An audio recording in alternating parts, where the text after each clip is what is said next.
What's the goal of building a brand or cultivating an online audience? Why do this in the first place?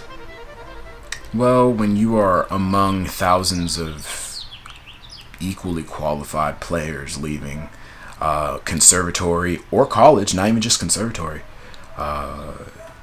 every year, and you are trying to get a career, not just a job, right? Yeah, you can get a job maybe, but those are becoming fewer and far between. But if you want to have a lasting career, you need to have people that want to listen to you, right? So if people don't even know you exist, how are they going to know to go to your concert or listen to you? And if you want people to come to your concert, they have to care about you. But then again, who cares, right? Like, you play violin or you play cello or you play clarinet or you play trombone. Who cares? So I played trombone in high school. That's what a lot of people think, right? And so you have to go deeper, and that's where branding comes in. Like, what do you believe? What are your convictions? And when you're young, you don't really have many because you don't know much about the world. Or you do, and they're few, and many of them are incomplete. And so living your life is part of the process as well. Growing, learning, maturing. And so all of these processes kind of work together in tandem to push yourself forward. And in building your brand, the reason why you want to build it is because at the end of the day, if you want to make a living doing art, your services have to be in demand. If you have no demand for your services, how are you ever going to engage in the market? It's basic supply and demand economics. So if you don't even get into the market in the eyes of the consumer, how are they ever going to pay you?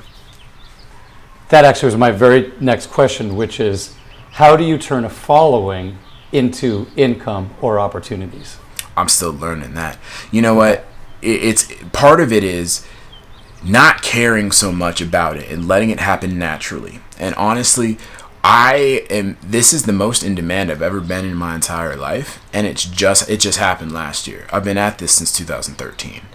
So it took 6-7 years to really get to a place where I could comfortably not reach out to people and just let work come to me. And I think it's going to take longer for a lot of people. So you shouldn't really even think about it in terms of like, ooh, next year I'm going to build a following and I'm going to get all the calls. What's really important is understanding that in any group or any market, doesn't matter if you're in politics, doesn't matter if you're in electrical engineering, you have to start as an intern. And part of being an intern is playing for free, is playing for food, playing for exposure at the beginning, like when you're in school and when you're right out of school, because it's your job to prove that you can do the job, and not only do the job well, but do it better than other people, and or do it in a way that nobody else can do it. And sometimes it comes down to very simple terms, right? Staying with it, like not quitting, showing up not just on time but early, being overly prepared, being a nice person. And then once you start getting more freelancing gigs and calls and things like that, remember that it's not safe for you to rely on other people to call you. You need to build your own platform. You need to build your own business. And that's ultimately what brand building is for. It's not to get the calls, right? It's to make sure that you are too busy doing your own thing to go do it for somebody else. And the only way that you were pulled away from whatever you're doing is if they will pay you money. Because what you build, the legacy that you build, is going to be way more important and substantial in your life than playing on somebody's album. That's all just decoration. But what about your album, right? What about your musical progress? What about the music that you yourself are creating? Because at the end of the day, if you aren't playing your own music, you are a cover artist, you're playing somebody else's intellectual property, and there is a ceiling to how much money you can make doing that.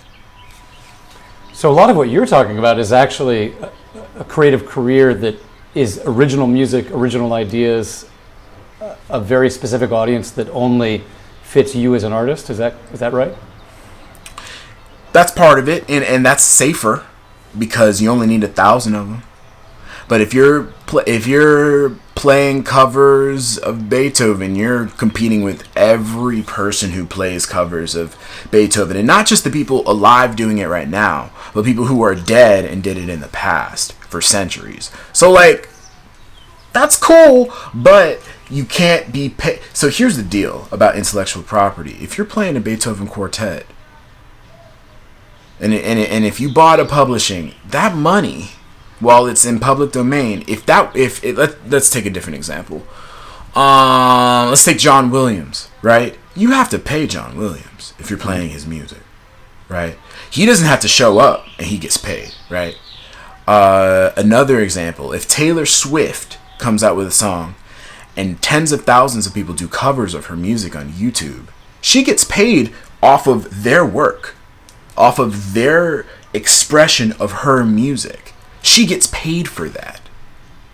That's powerful.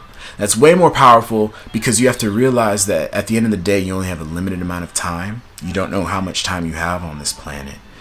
And you should not only be paid more for your efficiency than your time, but you also have to realize that you can make residual income by owning the means of production, by producing your own music.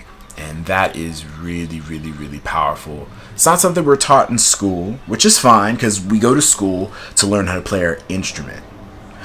But once you learn how to play your instrument, you have bills to pay. So how are you going to pay those bills?